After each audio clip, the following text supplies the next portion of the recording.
All right, here we are with Scout Taylor-Compton, the always busy and prolific Scout Taylor-Compton. Here we are talking about the upcoming release of Devil May Cry, which releases on Ooh. Netflix on April the 3rd. Mhm. So, first question, how would you describe Devil May Cry to horror fans who are familiar with your work and are going to want to check it out, but aren't familiar with the original game series? Hmm. Man, I've loved this. This is good. This is prepping me for my other DMC interviews because I keep on forgetting that I have that horror universe and it's not all gonna just be about the DMC. It's gonna be the two, bled together. But I think, There's some big horror names in the cast. I think that's going to yeah. be a big part of the appeal. Do you know that I had no idea until when it came out? We had Oh no my idea gosh. who was voicing anything. Nothing. Nothing. And the entire time I was working on this game for 2 years, I had no idea who anybody else was. So it's really exciting to hear, who's a part of the game. But I'd say that Devil May Cry is like if Blade in Castlevania had a wild, emotionally tortured anime baby.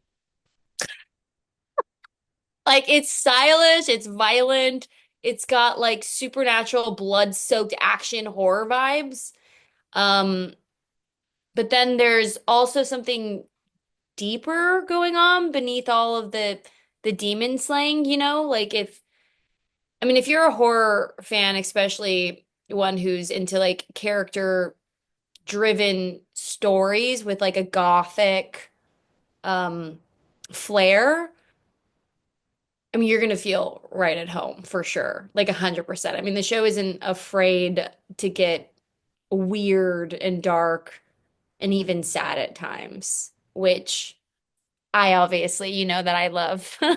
I love getting into those emotional things, but it's just not, it's just not cool for the sake of being cool. It feels as well. I love that. You really spoke to something that I think is like something that people might have a stereotype surrounding a lot of video game adaptations, video game movies.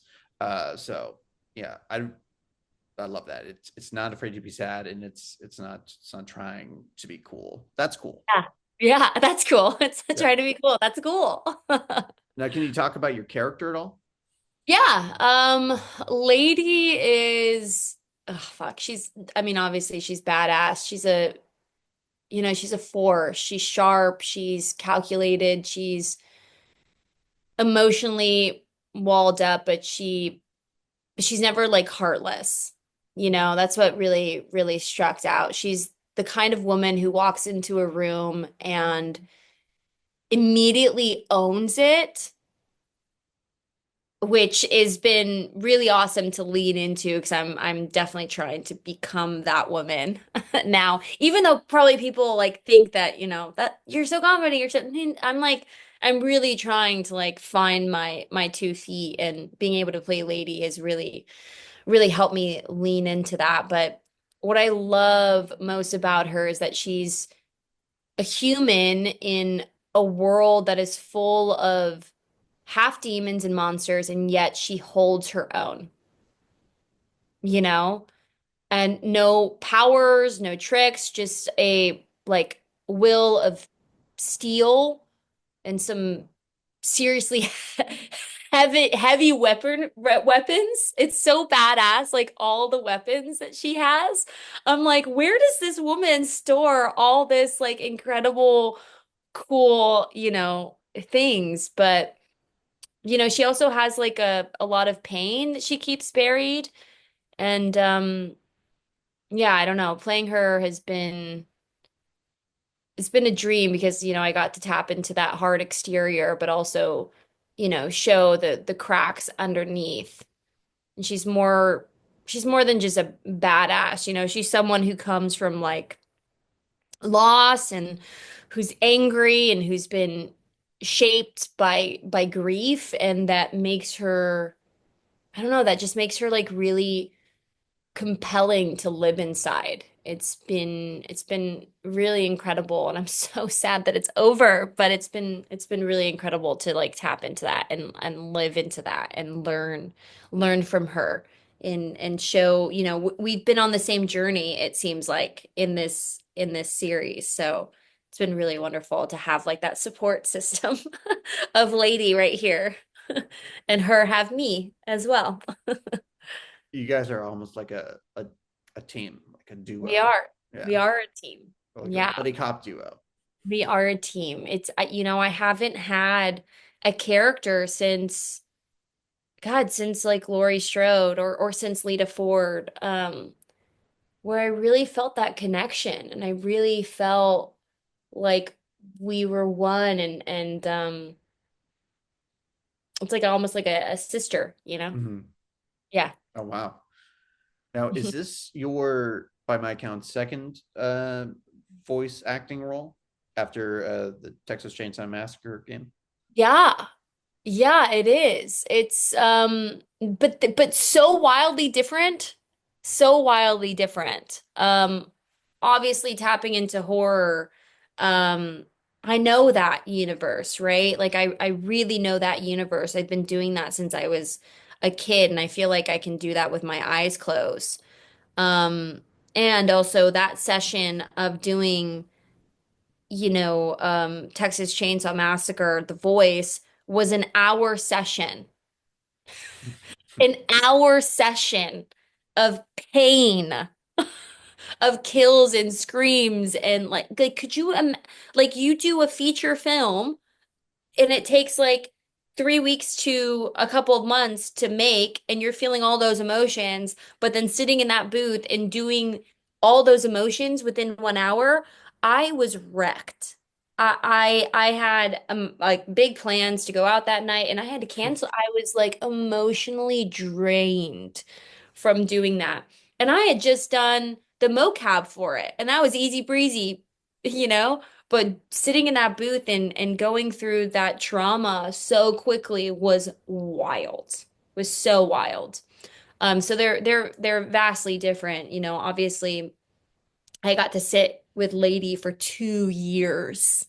Two Oh, years I got to like really feel her and like really work with people, and it was a collaborative thing. See the animation come alive in all the stages, and it was, yeah, they're vastly different, but badass making both of them for sure.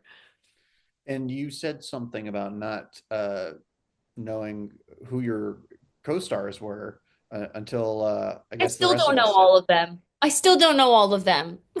So you did not work with other folks. You were what, inside a booth reading your lines, and who At the reads lines igloo, with you? nobody. Nobody. What kind? Nobody.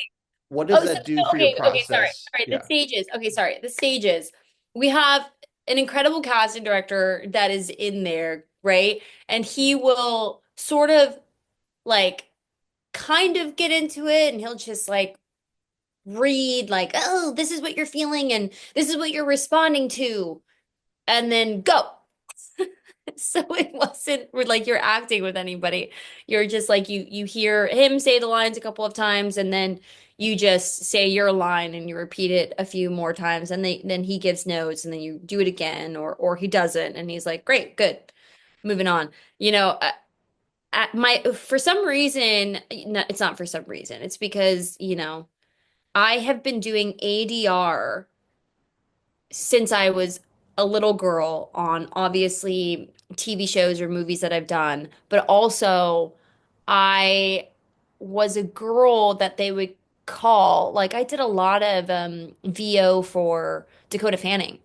Like in I Am Sam, like they needed somebody to like match her voice, and so I'm like very good at ADR. Like I'm very good at voice work. I'm like very like I really enjoy that world. So I think that helped. It's interesting because, they were always doing like one episode a session, and they realized how quickly I was, especially when I understood Lady and connected with her. that then we were doing 2 episodes a session because I was just like kind of like let's like I know her. Like I know how she says it, I know what she's feeling, like let's go. So it was interesting the progression of it. So even though this is, your second voice acting role, you've been working in that world, so to speak, of voice performance Yeah. ever since you were a kid. So yeah, I mean, is that something that is calculated when they're making these casting decisions, or how did you get attached to the project? I know I've known Addie, the showrunner, for a very, very long time. We did a movie. God, don't even ask me the name of the movie. I don't even know the name of the movie. But we worked on a movie a very, very, very long time ago when we were little ones. And he was talking about DMC back then and how he's such a fan and how passionate he is about the series. And I was like, D Devil May Cry, what is that? Like, what is that? And he is Dante. Like he is Dante. Like, loving something so much and like becoming like he is that's who Addie is. And anything that Addie calls me to do, he went and he called me to do a Jennifer Grey, or sorry, Jean Grey spoof Yeah. in London. Yeah, Jennifer Grey. Jean Grey spoof in London. And I was like, yeah, let's go. Let's go make this thing for sure. He's just like such a fan first. So when this audition came up, I was like, Addie's doing Devil May Cry. Of course he is. Like he's such a fan of it. Like he loves it. And so I didn't watch anything of Lady. I just read the little, character breakdown of her and I just did it. I just did the audition and then had a call back with the casting director, tweaked some stuff, and then did it again. And then Addie was like, "Well, I pretty much like wanted it to be you, but everybody approved you." I was like, "Great. Okay, let's do this." Yeah, so that's kind of how that started. Now, this next question is pretty important to me, Okay. because I didn't know that Evanescence has a new single in this show. Yeah. So, what's the best Evanescence song? And don't say "Bring Me to Life," because that's the Oh, but already it answer. is. It's not. It's Oh not. my God, but I love it. It's My Immortal. Okay, in the Daredevil movie. Okay, Yeah. when I mean, Fallen was like the soundtrack of to my teenage angst. Like seriously. no, I you are don't, not alone in that. You are yeah. far from alone in that. Yeah, Yeah. but that's because when people think of Evanescence, I think back to what you were saying. Like it's sad and it's not trying to be cool. Evanescence is not trying to sound cool. Yeah, They yeah. they just are. Dude, Evanescence is Lady. Oh It, yeah. it, but it is like, but it is. It's that heart and that vulnerability. Like, I really think fans are going to be surprised at how much Addie does lean into like the underlining feelings of who these characters are and how these characters came to be so like badass. Like you don't just wake up and you're fucking badass. It's through years and years of like pushing through the mud and like, like crawling, on the fucking rocks and the hills and like getting cut. Like it's like wear and tear to become you know, your own to become, a presence. So I think that Evanescence is that. Like, man, you feel like, gosh, she's just like breaking through it. I feel like every time I hear any of her songs, I just feel like she's like in an action like alien movie and she's just like fucking rocks are coming at her and she's just like trying to like get through. It's Well, just she like she is in an action movie, but that action movie is Daredevil, and Oh she's yeah. she's Ben Affleck, um, uh, Yes. a blind Ben Affleck fighting off an evil Colin Farrell and a sexy Yeah. Jennifer Garner. Yeah. Dude, I mean, it was like a fangirl moment when I mean, Addie didn't tell me. I mean, I'm sorry. First, I was hit with Papa Roach. Um, I had their drumsticks given to me for Christmas when I was like 9 years old, signed by all of them. And my thing I have said to my father since then, and I became a drummer because of Papa Roach, is that our father-daughter dance will be Getting Away with Murder. It was always my favorite song. And so I said that is what our father and daughter dance is going to be, is Getting Away with Murder. Oh, that's precious. And I'm actually about to go see them tonight. They invited us to go to the forum to see them because they're so stoked that we're using their music. I am like, what is my life right now? I'm like That fangirling that's a so dream hard. moment. Yeah, that's a It's dream a moment. fucking insane dream moment. I just want to like hug them and be like, you are awesome. All So right. Well, Evanescence, I hope that's the next invite. Devil May Cry comes out on Netflix on April 3rd. That's where everybody can stream it. And yeah, to everybody listening, be on the lookout for more of Scout's projects coming up.